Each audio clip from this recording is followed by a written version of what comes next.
Yeah. Magic Treehouse number 40, a Merlin mission. Eve of the Emperor Penguin.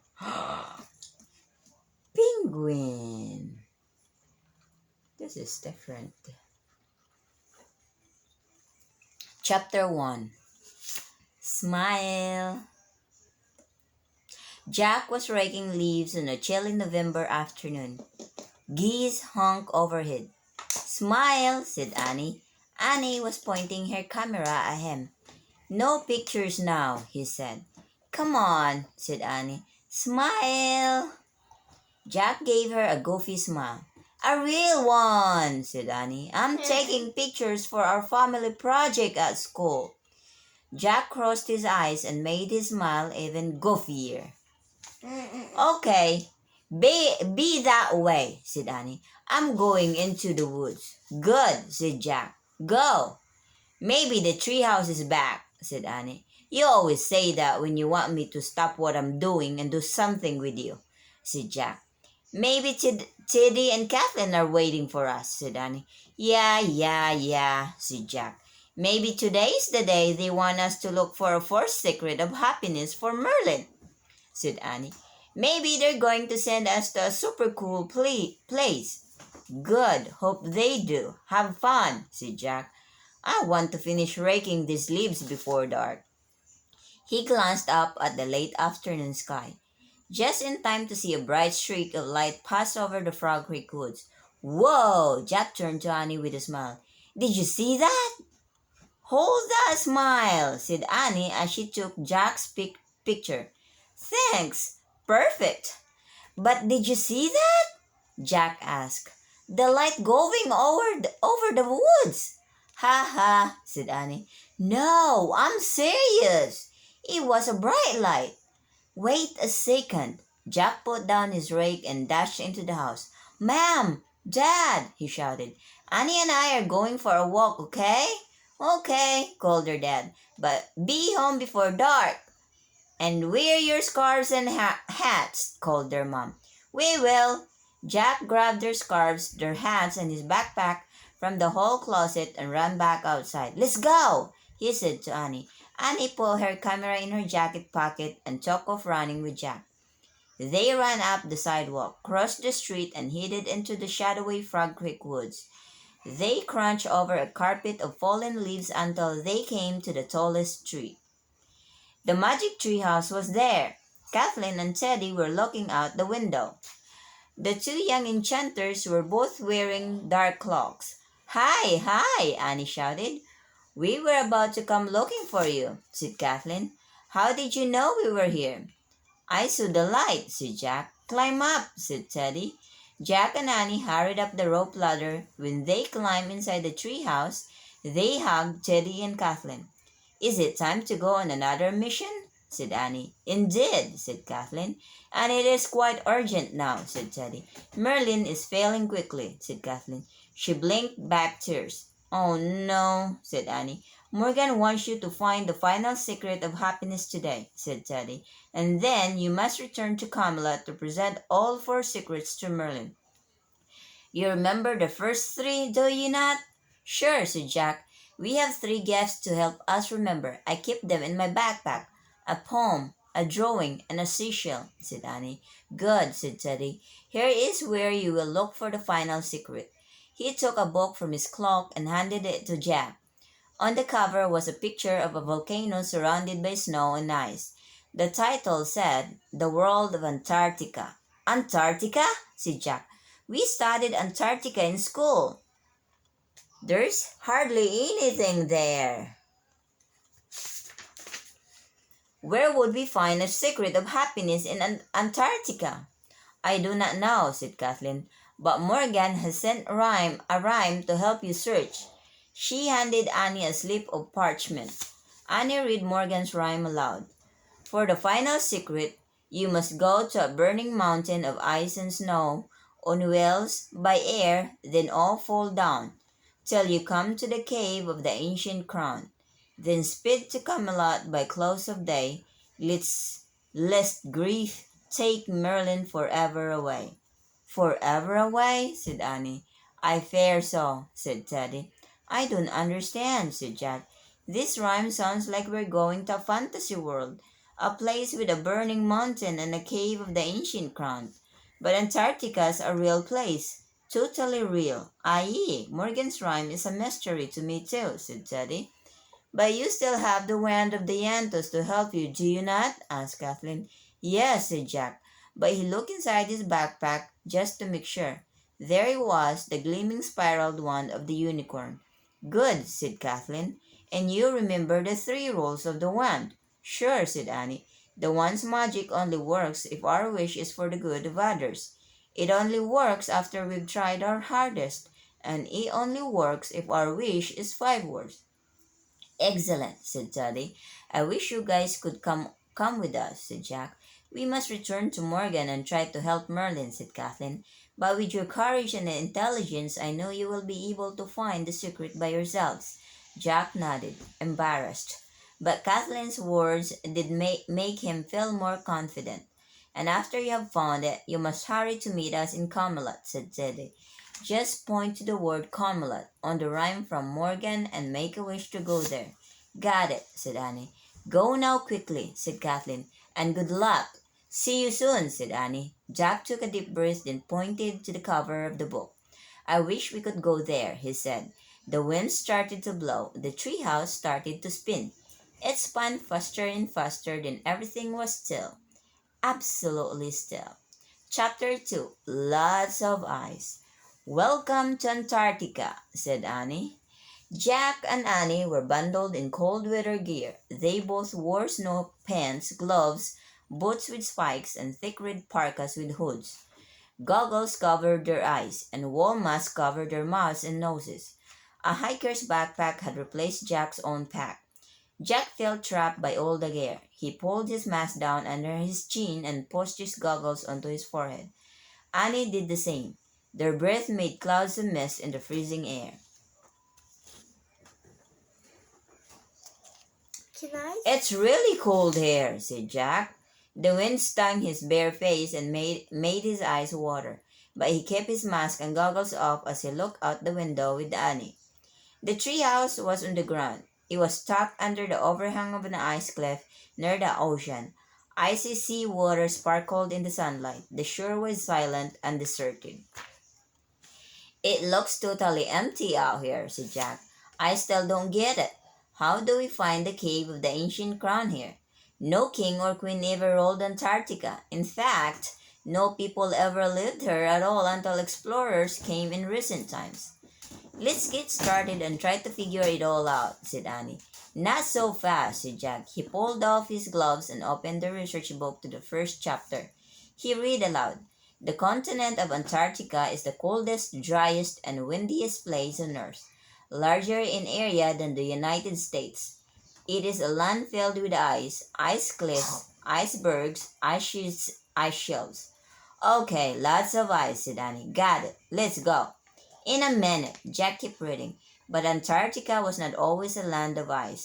Aeons ago, it was part of a supercontinent scientists have named Gondwana. It had forests, flowers, and many animals, including dinosaurs. But no people ever lived there." "See," said Jack. "No kings, no queens, no crowns." "Yep, let's go," said Annie. But Jack kept reading. "Over a million of years, Antarctica broke off from Gondwana and drifted south." "Okay, I'm drifting now myself, Jack," said Annie. "Bye." She climbed out the window and disappeared from the treehouse. Jack looked back at the book, but before he could read farther, he heard Annie whoop with laughter. "Oh, wow, Jack, come look," she yelled. "What is it?" said Jack, closing the book. "You won't believe this," said Annie. "You have to come see." Jack put his glove back on and pulled on his backpack. He folded the paper with Morgan's rhyme and put it in his pocket. Then, clutching the research book to his chest, he climbed out of the window. Jack followed the sound of Annie's laughter beyond the treehouse. On the frozen seashore was a group of penguins, grown-ups and babies. The grown-ups had orange streaks on their cheeks, puffy white chests, and black wings they held straight by their sides. The babies were fluffy balls of greasy fuzz. All the penguins were waddling toward Annie. They rocked from side to side, taking funny little steps. Jack burst out laughing. The big penguins looked like a committee of little men in black suits. The group stopped in front of Annie and squawked at her. "Hi guys," said Annie. "Glad to meet you." The penguins stared back at her with friendly curiosity. "They're so cool," said Jack. He opened the book and found a picture that looked like the group of penguins around Annie. He read, "Emperor penguins are the tallest and heaviest of the penguin species and are also the most ancient. Over 3 feet tall, grown penguins can weigh up to 90 pounds. Researchers say the penguins' closest ancestors lived 40 million years ago." 40 million years, said Jack. "So what time have we gone back to? A million years ago? 1,000 years ago? I don't know," said Annie, "but I'll take a picture of them for my family project. They look like a little family, don't they?" She pulled her camera out of her pocket and aimed it at the penguins. "Smile, everyone." As Annie took a picture, a shadow moved over the eyes. The penguins squawked loudly and clustered together. Jack and Annie looked up. The shadow belonged to a giant bird circling above them. The bird was brownish gray with a long beak. It let out an eerie cry. "What is that?" Annie asked with alarm. "I'll look it up," said Jack. He flipped through the pages of their book to find a photo. "Here," he read quickly. "Giant petrels are the vultures of Antarctica. They eat dead birds and animals. Sometimes they even attack young seals and pen." "Oh no!" cried Annie. Jack looked up. The petrel was diving toward the penguins. It hit the smallest one with a swing and swooped back into the air. "Oh no, he ate the baby one." The penguin squawked and waddled away from the group. The petrel spread its wide wings and dove again. "No!" Annie cried. The petrel swooped away but circled back toward them. Jack dropped the book and scooped up a handful of snow to make a snowball. Before he could throw it, the petrel attacked again. Jack leaped toward the small penguin. He fell on his knees and threw his arm around the fluffy little body. Aww. Why? The petrel's trying to get the penguin Oh, for food. Also, the baby penguin is about to get eaten from the vulture, and Jack is trying to save the vulture, putting his hands around. No, they're trying to save the penguins, not the vulture. The vulture is trying to... No, I'm saying the baby penguin, not the vulture. I'm saying we're saving the baby penguin. Annie charged at the petrel. "Go! Get out of here!" she yelled, waving her arms. The petrel caught, then rose high into the sky and disappeared over the ice cliff. Jack let go of the small penguin and stood up. The penguin peeped and waggled his head at Jack. Jack laughed. "You're welcome," he said. "Now go back to your family. Go." He showed the penguin back to the group. "All of you guys back in the water now. You'll be safer there. Go! Go!" The penguins squawked and flapped their wings as if saying goodbye. Then they waddled across the icy shore, taking quick, tiny steps toward the sea. One after another, they dove between cracks in the ice until they all disappeared. "Bye, guys," said Annie. "Honk." "What's that?" said Jack. "Honk." "It sounds like some kind of horn," said Annie. "That's weird," said Jack. "It's coming from over there," said Annie. Jack picked up their book and followed Annie up the side of an icy slope. The metal spike on his boots dug into the ice and kept him from slipping.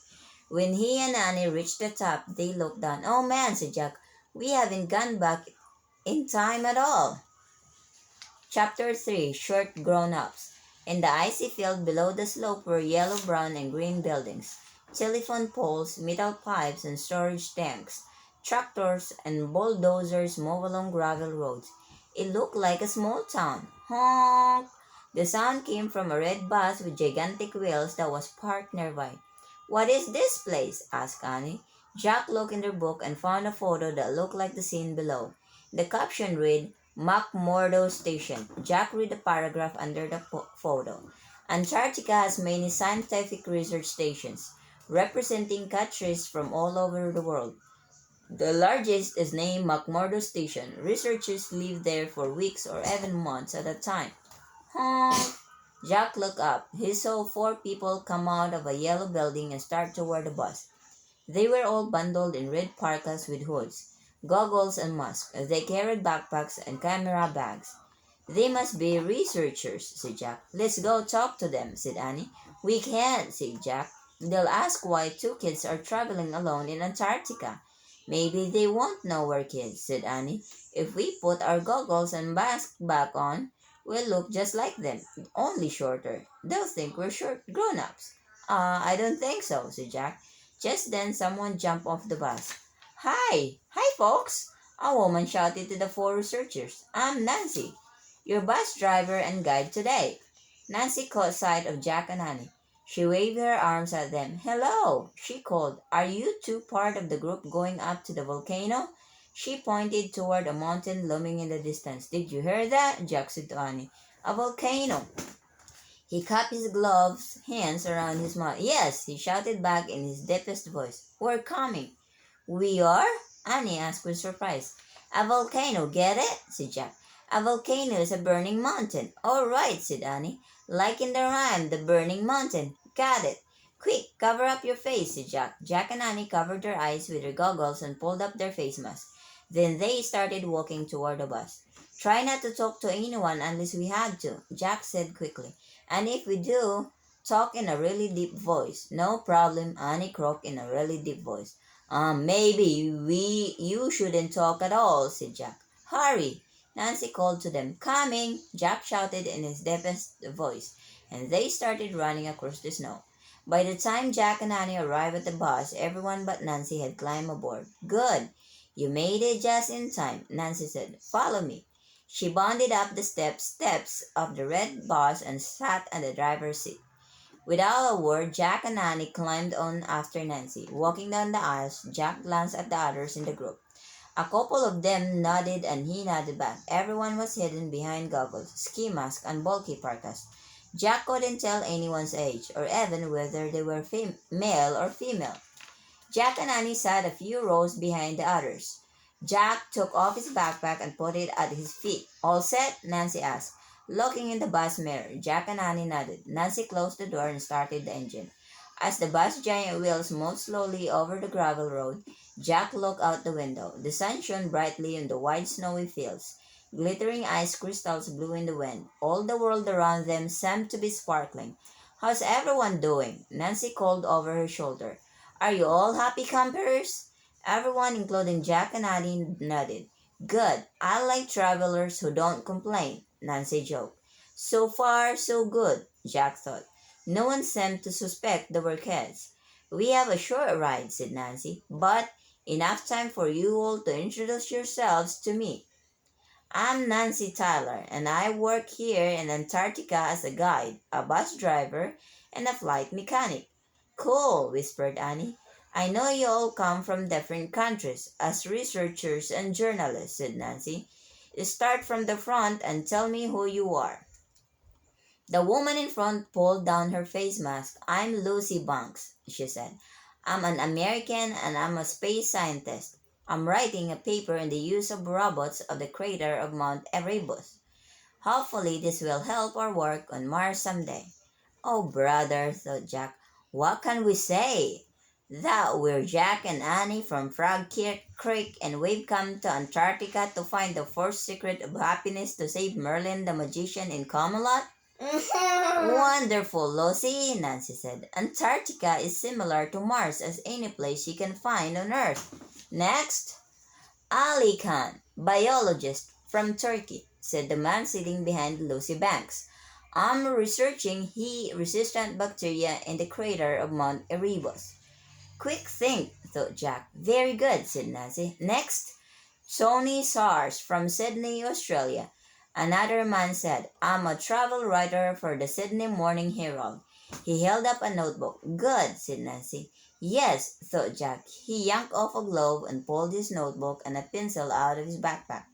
Kim Lee, said the woman sitting behind Tony. I'm a photographer for a Korean magazine. Great, said Nancy. And my friends in the back? Without taking off his mask, Jack shouted in a deep voice, "Frog Creek Times, USA." He held up his notebook. "Story about Antarctica. She's a..." Annie held up her camera.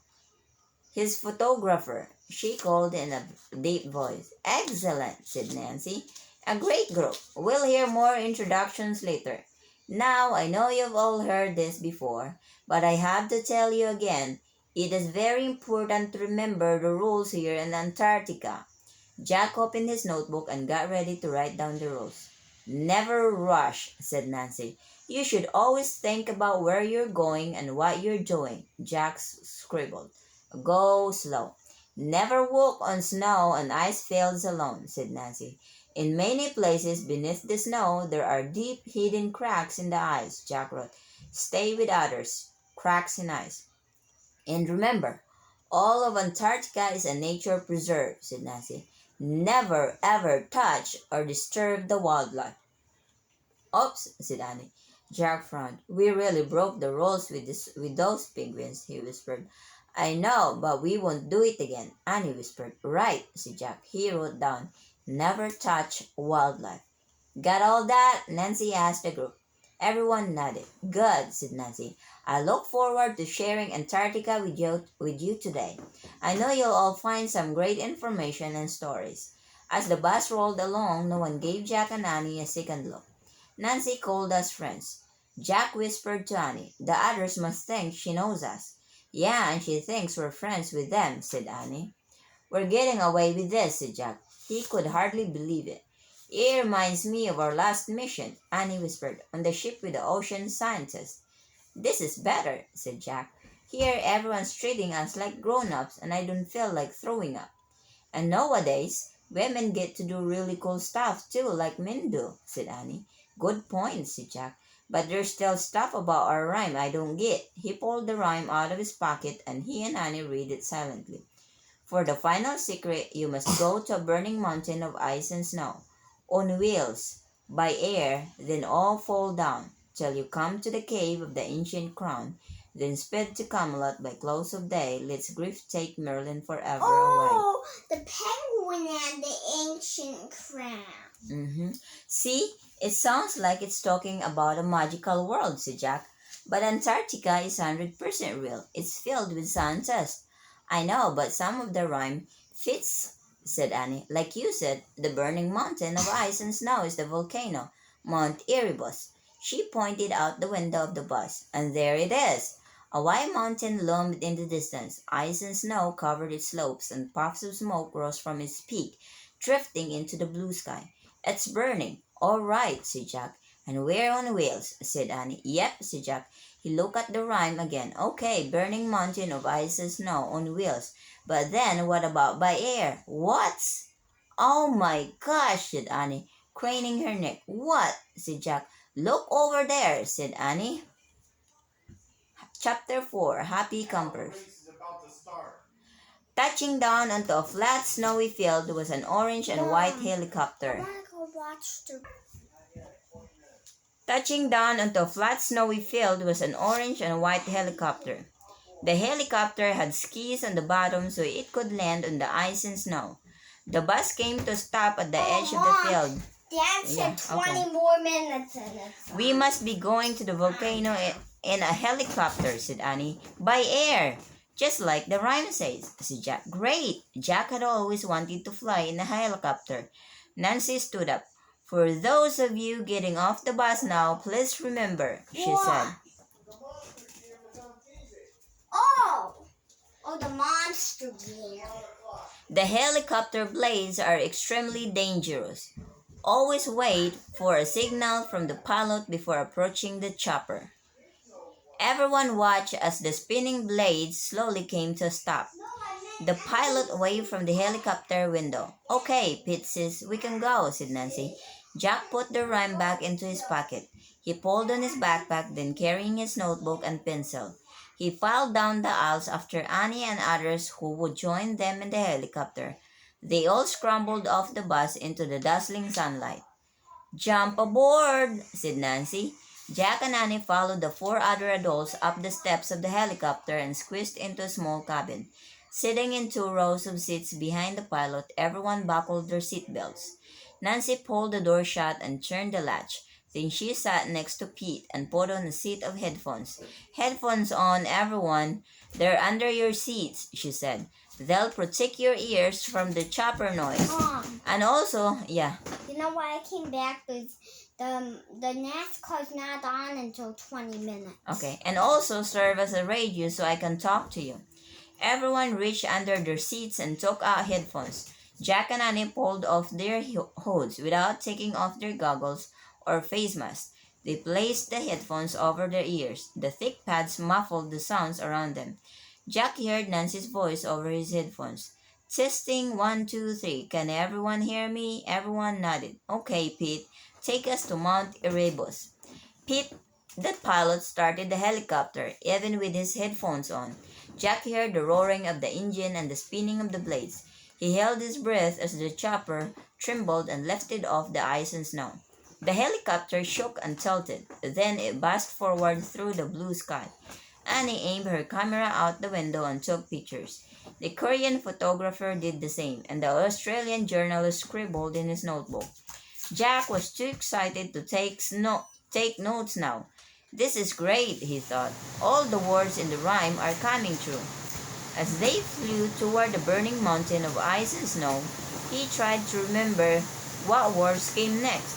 He slipped the rhyme out of his pocket and read, You must go to a burning mountain of ice and snow on wheels by air, then all fall down.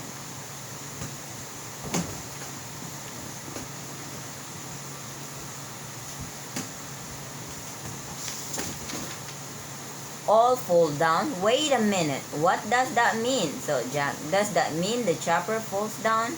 Do we fall out of the chopper? As these thoughts rolled through Jack's mind, Annie turned and gave him a thumbs up. Jack didn't want to scare her, so he nodded and shoved the rhyme back in his pocket. He watched anxiously out the window as the chopper approached a bright orange-red circle on top of the Mount Erebus.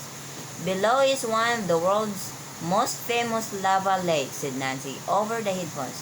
The chopper hovered motionless above the crater of the volcano. The lava lake bubbled and boiled. That burning lava is miles deep, said Nancy. Its temperature is over 1700 degrees Fahrenheit. Can you guys on this side see okay?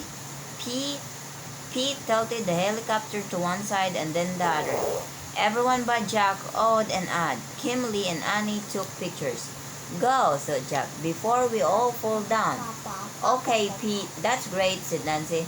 Let's land at the lower field camp now. The helicopter tilted upright and began moving down the side of the volcanic mountain.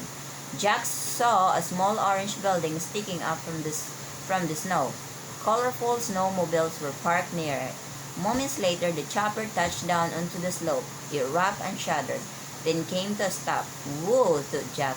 That landed without falling from sky into a burning lava lake.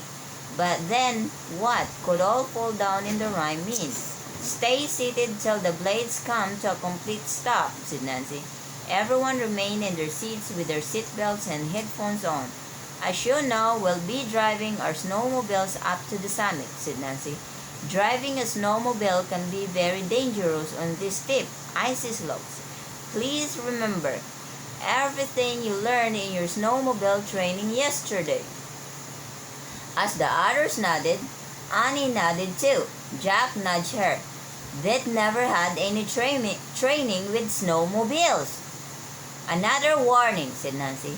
I know you've also been training this week to prevent altitude sickness, but still it can be very dangerous. So please let me know if you feel any symptoms. Altitude sickness? Jack wondered. He pulled off his glove again and opened his backpack. He took out the research book and looked up altitude sickness in the index. He turned to the right page and read, Altitude sickness, also known as mountain sickness, is caused by a lack of oxygen at great heights. Symptoms include headaches, dizziness, and shortness of breath. Climbers traveling up Mount Erebus train for days by climbing to gradually increasing heights. Oh no, thought Jack. The spinning of the helicopter blades had come to a stop. Okay, happy campers, said Nancy. All clear. Before we drive up to the top, we'll gather in the hut. Nancy opened the helicopter door. Everyone took off their headphones, undid their seatbelts, and followed her down the steps of the chopper. Jack was last as he struggled with putting the research book away, getting his glove back on, and then pulling his pack onto his back. What took you so long? Annie asked when he got out of the chopper. Jack just shook his head. Have a safe trip back to the station, Pete, called Nancy. See you later. Pete waved from the window. Then the chopper blade started rotating again. The chopper lifted off the ground and thundered away. Chapter 5. Lava Bombs. Jack didn't feel like a happy camper anymore. Walking through the cold, thin air, he looked at the snowmobiles parked near the hut. We don't know how to drive snowmobiles, Jack whispered to Annie. We haven't trained for anything, including altitude sickness. That's okay. If we get in trouble, we can use the one, said Annie. No, we can't, said Jack. We can't use the one just for ourselves. Plus, we haven't tried our hardest yet. This way, Gong, called Nancy. She was ushering everyone into the small orange building. Jack and Annie followed the group inside. The one-room hut had plastic chairs, a small heater axis, jugs of water, and shelves with boxes of trail mix. Have a seat and help yourself to some of the best water in the world, Nancy said. It comes from melted glacier ice. Everyone sat on the plastic chairs. Lucy, Kim, Tony, and Ali poured water into tin cups and lowered their masks to drink. Jack was thirsty, but he shook his head no at Annie. He was afraid for them to show their faces. Before we take off, I want to warn you again about the snowmobile, said Nancy. No matter how much training you've had, you must be very careful. On your ride up to the crater, remember to drive sideways. So if the snowmobile slips and rolls over, your leg won't get crushed. Everyone nodded. How do you drive sideways? Jack wondered in a panic. Don't be afraid to go fast, and don't lock up the brakes, said Nancy. Locking your brakes can spell disaster. And watch out for lava bombs, said Ali, the biologist. Lava bombs? Jack piped. He quickly cleared his throat and deepened his voice. Excuse me, lava bombs? Lava that spits from the crater, said Ali. Spits? Repeated Jack. Like oatmeal that bubbles and sputters out of the pot, said Lucy. The space scientist. Except these bombs aren't made of oatmeal, said Ali. They're blobs of fiery hot liquid rock. Some of them can be as big as a car. They burn deep holes in the ice and snow. If they hit you, said Tony, chuckling, we'll just think about it. Jack didn't want to think about it. Seriously, it's pretty neat, said Nancy. For millions of years, hot gas and lava have curved deep, hidden places beneath the surface ice of the slopes, caverns and towers. No one knows all the secrets of Mount Erebus.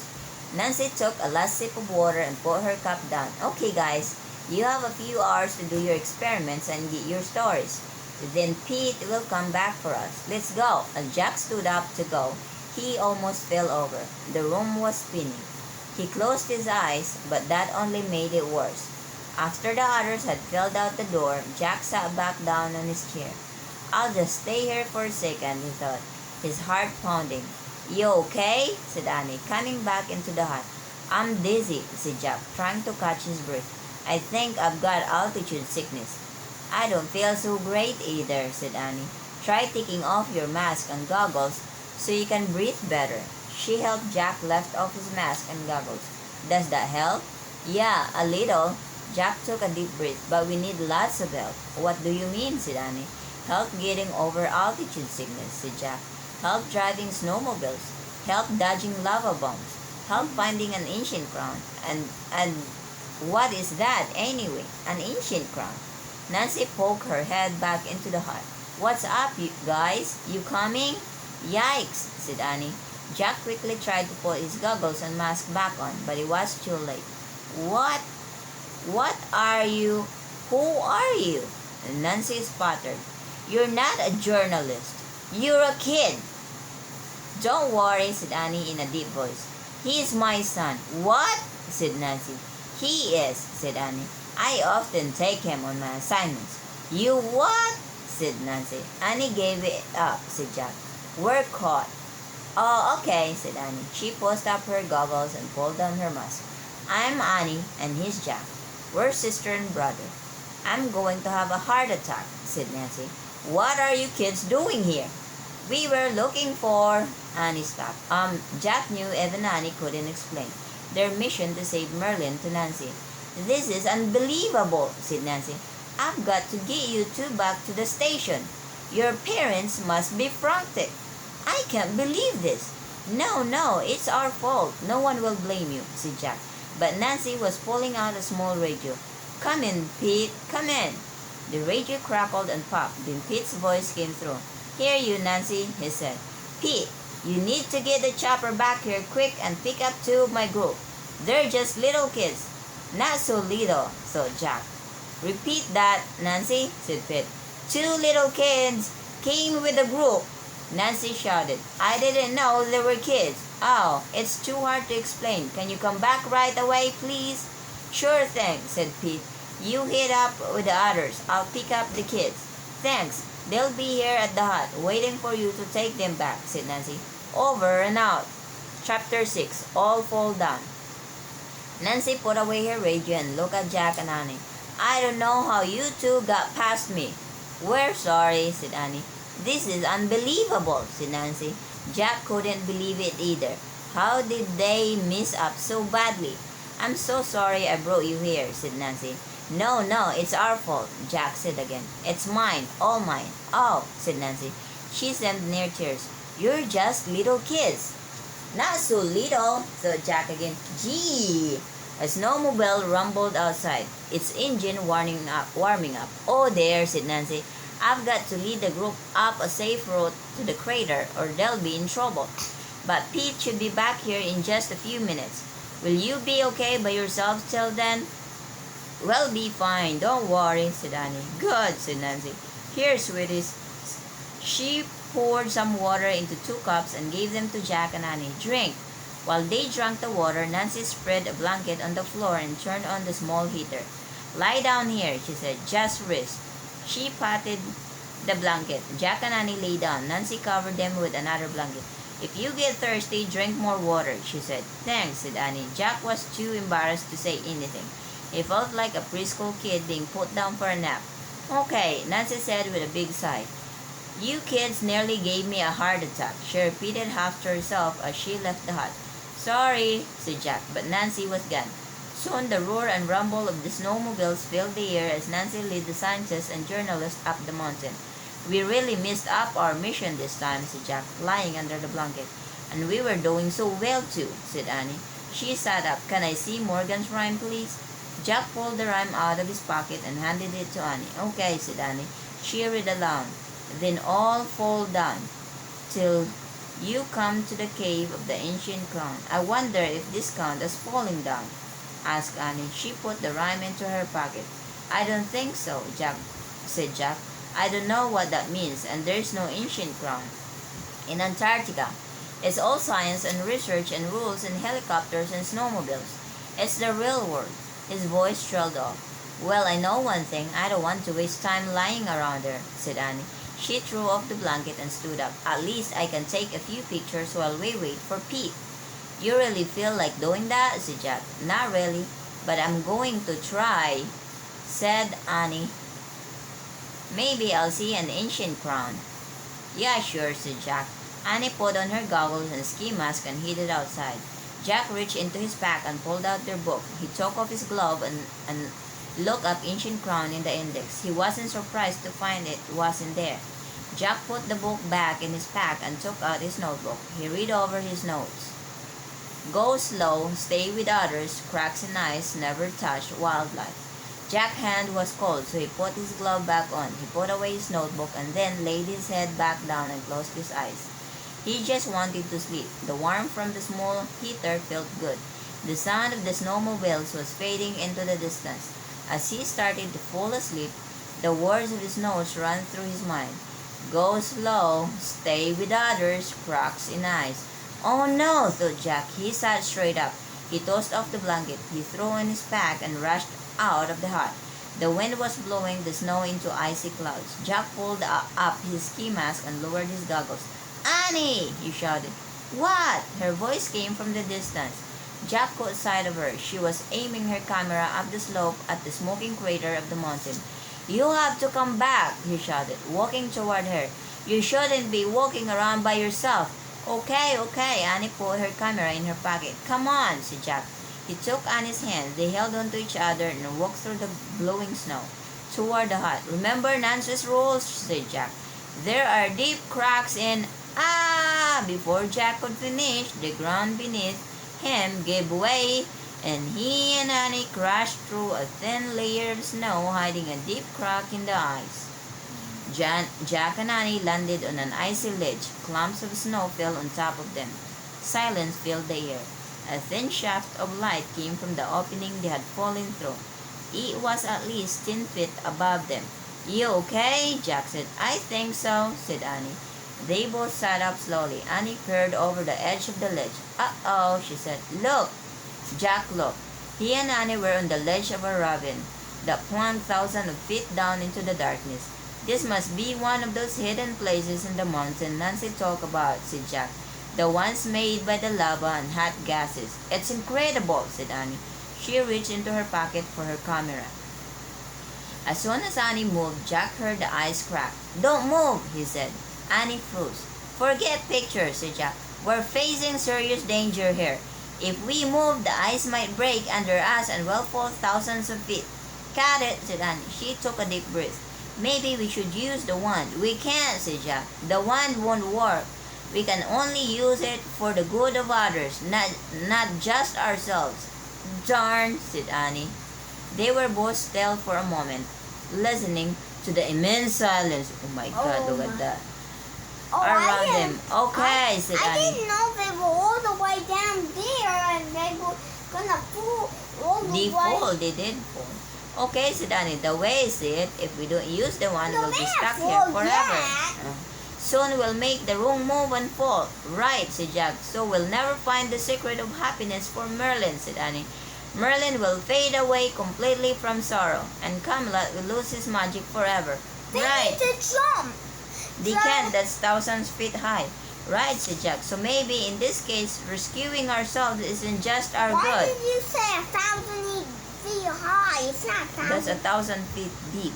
So maybe in this No. case, rescuing I ourselves mean, they could jump here to here. that will crack because those are thin ice. So maybe our good is also the good of others, like Merlin. You know, that's ice. Oh. Even if they jump, it could break and they still could fall down. Good thinking, said Jack. What if they jump all the way to the snow? I don't know. Let's find out. Good thinking, said Jack. Let's try it. He carefully twisted around and took off his backpack. Then he very slowly reached inside and pulled out the wand of the Yantos. Okay, 5 words, Jack whispered. I guess I'll just wish for it to save you and me and Merlin. Hey, why didn't we make the wish a long, long time ago? We couldn't, said Annie. We hadn't tried our hardest yet. Right, get ready, said Jack. He closed his eyes, held up the gleaming silver wand, and said, Save Annie, Merlin, and me. Jack waited a moment. Then he opened his eyes and looked around. What happened? He said. Nothing, said Annie. So I guess it didn't work, said Jack. He turned to put the wand away. I guess the rules must... Crack! The ice broke. The ledge gave way. Ah! Called Jack and Annie as they fell through the twilight, down through darkness. Down, down, down, down into blackness. Chapter 7, The Imperial. Clutching the wand, Jack lay in the pitch dark. He pushed up his goggles, but he still couldn't see anything. You there? It was Annie's voice. Yes, said Jack. You okay? Yes, but we're really in trouble now, said Jack. We fell way down into a dark hole and the wand doesn't work. He struggled to sit up. Well, maybe we should try again, said Annie. What's the point, said Jack. We'll never get out of here now. Jack and Annie were silent for a moment. Hey, we're moving, Annie said. Moving? Said Jack. They were moving. The ice under them was gliding silently and smoothly through the darkness. What's happening? Said Jack. Maybe we're not in a hole, said Annie. Look, there's light ahead. In the distance, they saw a glimmer of light. As they kept moving, the light grew brighter. Now I know.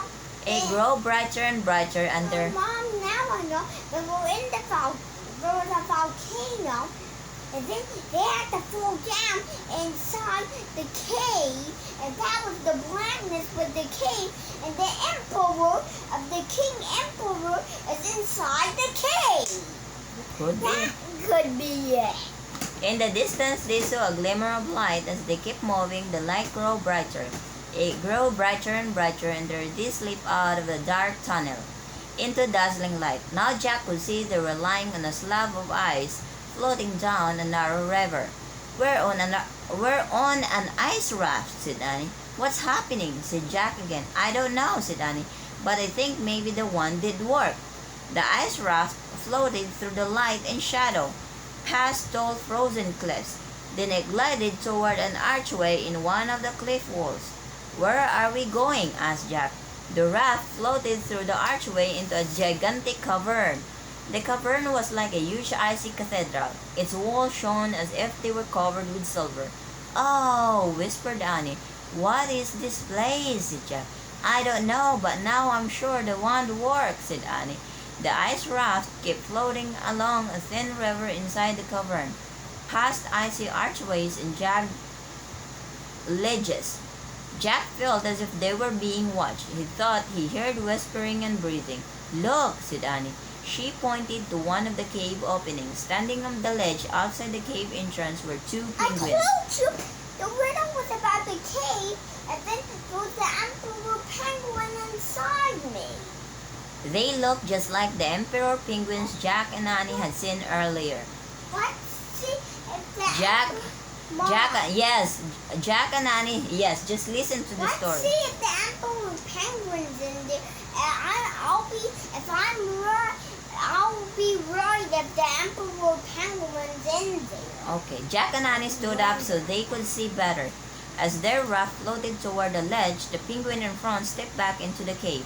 The other didn't move. Oh man, said Jack, the penguin wore a glittering crown. Yes! The ancient crown, Jack whispered. We found it! Penguin. Annie didn't say anything. She just smiled as the ice raft floated straight toward the emperor penguin. He hit the ledge with a gentle bump. Hi, Annie said simply. The penguin made deep murmuring sounds. He didn't speak in human speech, but somehow Jack and Annie could understand every word. Welcome to the cave of the ancient crown. Annie bowed. The penguin had such dignity. Jack bowed too. The emperor spoke again. Come, he beckoned with his wing, then turned. Annie stepped off the ice raft onto the ledge and followed the emperor into the cave. Jack put the wand of the Yantos into his pack. He hoisted the pack onto his back and tried to balance his weight so he could step from the raft to the ledge. Hurry, said Annie, poking her... Alright, go. Hurry, said Annie, poking her head out of the cave. I'm coming, said Jack. He leapt from the raft onto the ledge, then hurried into the cave. The cave of the ancient crown was sparkling. Icicles hung everywhere. Pillars of ice glimmered with blue light. From behind a row of ice pillars came the sound of music. Strange music unlike any Jack had ever heard before. It sounded like the music of 1,000 icicle wind chimes. The emperor led Jack and Annie around the pillars. Oh wow, said Annie. Penguins, couples were dancing to the strange music on a glittering ice rink. Pink and blue lights spilled over the dancers as they gracefully glided and turned. Some penguins danced silently with their eyes closed. Others touched beaks. A group of baby penguins danced together, hopping and sliding on the ice.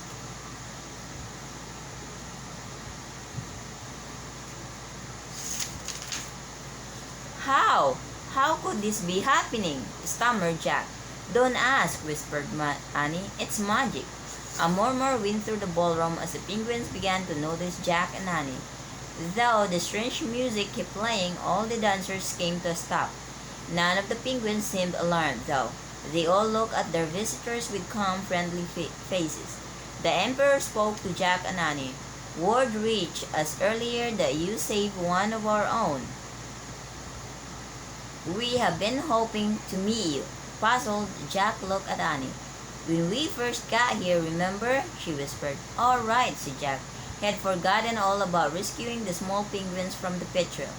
You may stay with us for as long as you wish, said the Emperor. You are honored members of our tribe now. Thank you, said Annie, but we can't stay long. We came to Antarctica to look for a secret of happiness.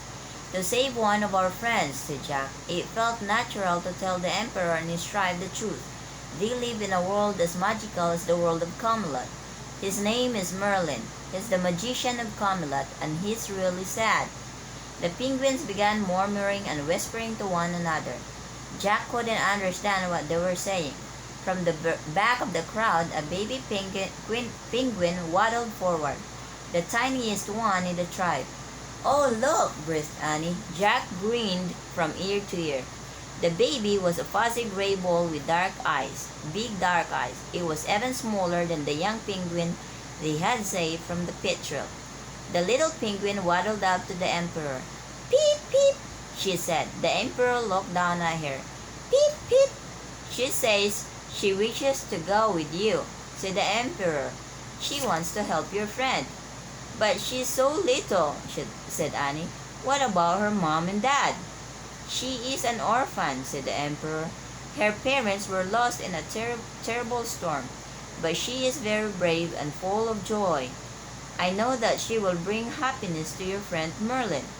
Annie turned to the baby penguin. Thank you, she said. Then she leaned over and patted the penguin's tiny head. Oh, touch her, Jack. She's so soft. Jack patted the baby on the head too. As he touched her soft little feathers, she tilted her head and stared at him with her big eyes. Jack felt a wave of tenderness for the baby penguin. He couldn't believe she was an orphan. Tears came to his eyes, but he quickly blinked them away and cleared his throat. Thanks, Penny, he said. Annie giggled. Jack couldn't believe he just named the little penguin Penny. Usually Annie was the one who named the animals.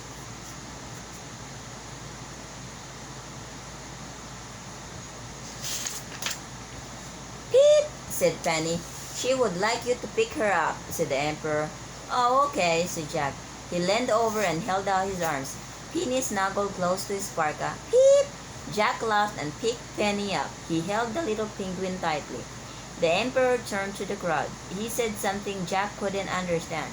The crowd parted to make a path. The Emperor nodded at Jack and Annie. Let us go now, he said. As Jack, Annie, and Penny left with the Emperor, the penguins flapped their wings against their bodies, applauding. Goodbye, Annie called to the crowd. Jack smiled and waved. Peep, said Penny. The icicle chime music grew softer and softer as Jack and Annie followed the Emperor through the cave. The tall penguin led them outside onto the ledge. Thank you for your help today, he said. Thank you for letting Penny come with us, said Annie. We promise to take good care of her. We'll take her to Merlin, said Jack. The Emperor touched the orphan's downy head with the tip of his wing. He leaned close to her and softly murmured something in her ear. Peep, Penny said. The Emperor looked up at Jack and Annie. Silently, he bowed to them and they bowed back. Then the Emperor Penguin turned and walked back into the cave of the ancient crown. Jack sighed. For a moment, he hated to leave the enchanting world of the penguins. Oh, she's cold, Jack said. Jack, said Annie. Jack looked down. Penny was shivering in his arms. Pull her inside your parka, said Annie. Jack unzipped his parka and carefully placed the little penguin against his sweater. He pulled the zipper back up. He held Penny close to him. Perfect, said Annie. Just make sure she can breathe, okay? Don't worry, said Jack, patting his jacket. I'll take good care of her. Do you think we can use the wand now to get back? Asked Annie. Jack nodded. I think so, he said. I can't think of any other way. Should we tell it to take us to the treehouse? Asked Annie. Or Frog Creek? Or Camelot? No, we have to go back to Mount Erebus first, said Jack. If Nancy finds out that Pete never picked us up, she really will have a heart attack. All right, said Annie. Then we better put on our mask and goggles again. Jack pulled up his face mask and pulled on his goggles. Get the wand out of my pack, he said. Annie reached into Jack's backpack and pulled out the wand of the Yantos. Okay, ready? She said. Jack patted his parka, comforting the baby penguin. Here we go, Penny, he said, on a big adventure. Annie held up the wand, then took a deep breath and said, Take us back to Nancy. In less than an instant, Jack and Annie and Penny were on the slope of Mount Erebus. Chapter 8. A Good Story. The snowmobiles and the helicopter were both parked on the slope. The scientists and journalists stood talking with Nancy and Pete. "Oh no," Annie said, grabbing Jack. "What about Penny? We're not supposed to have a penguin. They'll take her away." Jack put his arms protectively over his parka. "I'll hide her," he said. "We've got to get her to Merlin." Jack heard a shout. He turned around. Nancy had caught sight of them. She was waving her arms and running toward them.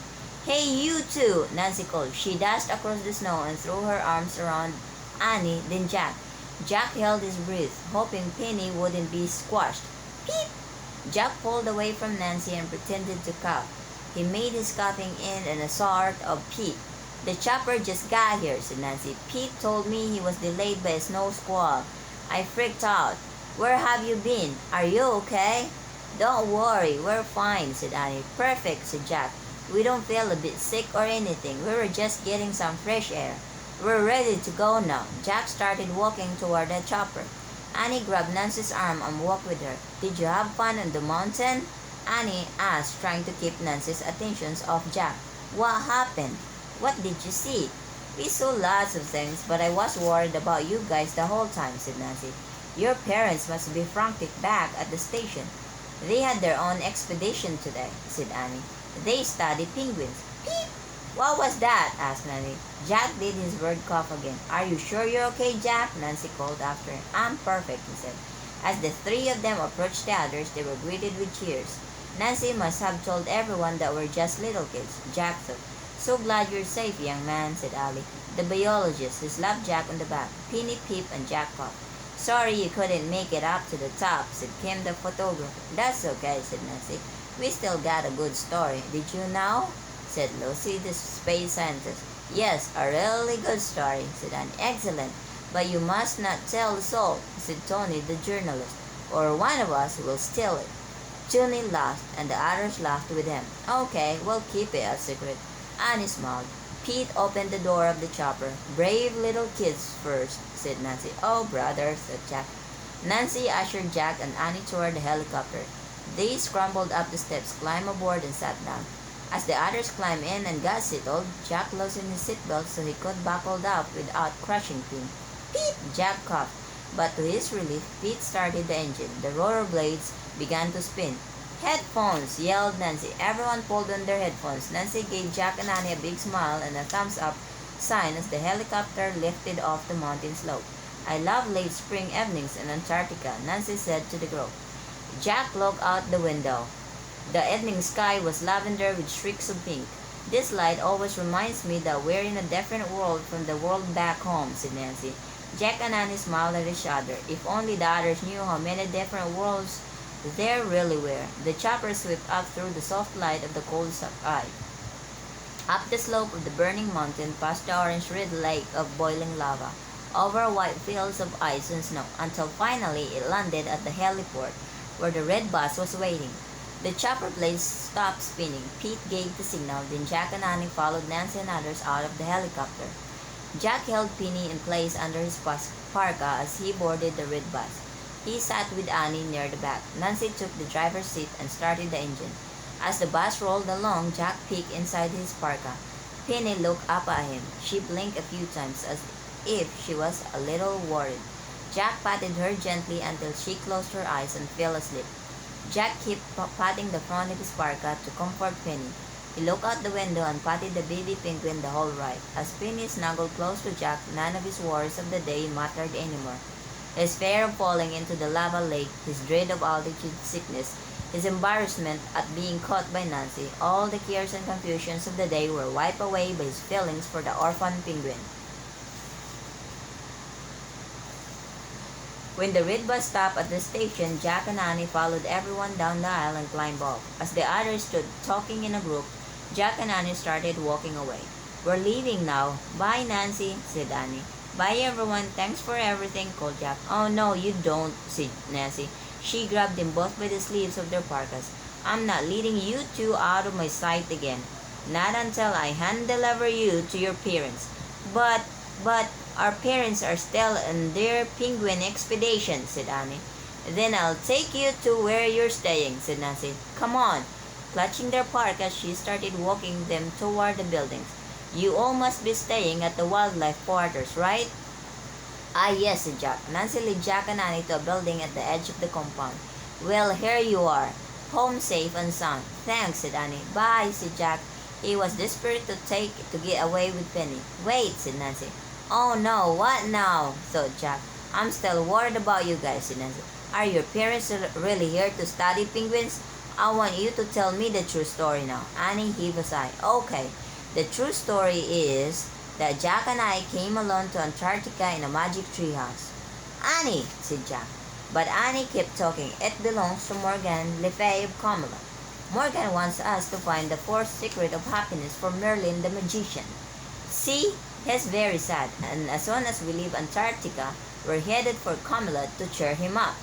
Nancy just stared at Annie. Jack held his breath, afraid Nancy would finally have her heart attack. But Nancy burst out laughing and shook her head. Where did that come from? She said. You guys are so cute. How do you think up this stuff? Seriously now, tell me the truth. Well, started Jack. Oh, look, said Annie. Mom, Dad. What? said Jack.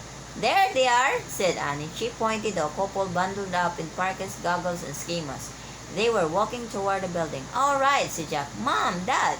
The couple kept walking and disappeared behind the building. They didn't hear us, said Annie. We better go. They'll wonder where we are. Bye, Nancy. Thanks for everything. Nancy, you coming with us for coffee? Tony yelled, standing by the bus. You should go, Nancy, said Annie. We'll be fine. Okay, said Nancy, sighing. Bye, guys. Run and catch up with your folks. Peep. Jack coughed his funny cough. And take care of that cough of yours, Jack, said Nancy. Don't worry, I will, said Jack. Then Jack and Annie took off. They ran behind the building. They stopped and peeked back around the corner. They watched Nancy walk off with Tony and the others. Let's go, said Jack. He and Annie hurried away from all the buildings at McMurdo Station. Jack put his arms around Penny as they crossed the icy slope and ran to the cliff near the seashore. The treehouse was still there, tucked under the overhang. Annie climbed through the window. Jack followed her, careful not to let Penny slip out of his parka. Annie pulled Morgan's rhyme out of her pocket and read the last part. Then sped to Camelot by close of day, lest grief take Merlin forever away. Let's go, said Jack. Sped to Camelot. Annie pointed to the word Camelot and said loudly and clear, I wish we could go there. A blast of light, a roar of wind, a rumble of thunder, and of course they were there. Chapter 9. Penny and Merlin. Peep! Penny's head was sticking out of Jack's jacket. Jack and Annie were wearing their own clothes again, their jeans, jackets, hats, and scarves. All their heavy cold weather gear for Antarctica